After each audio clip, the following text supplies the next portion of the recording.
आज चले जाओ, कल मत जाना। आपने कल भी कहा था। मेरे शहजादे, आज मैंने तुम्हारी पसंद का लंच बॉक्स बनाया है, खाली करके आना। चलो शाबाश, स्कूल जाओ। मैं लंच बॉक्स हाथ में नहीं लगाऊंगा। वो देखो वैन आ गई है, जल्दी करो, जल्दी स्कूल जाओ।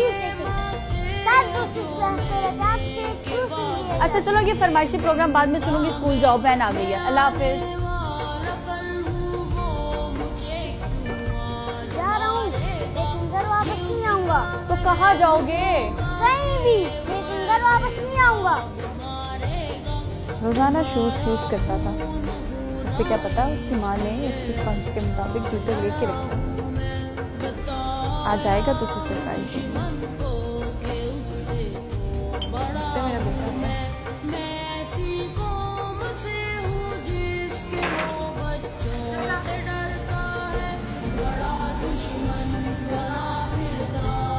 आसान की वालिदा आप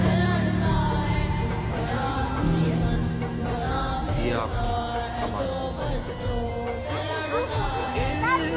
की दौलत बढ़ती रहेगी, उम्मीद की शम्मा जलती रहेगी।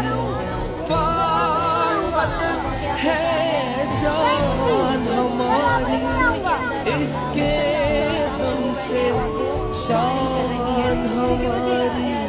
हम ना रुके ना ही रुकेंगे, हम हैं मुजाहिद, हम ना झुकेंगे।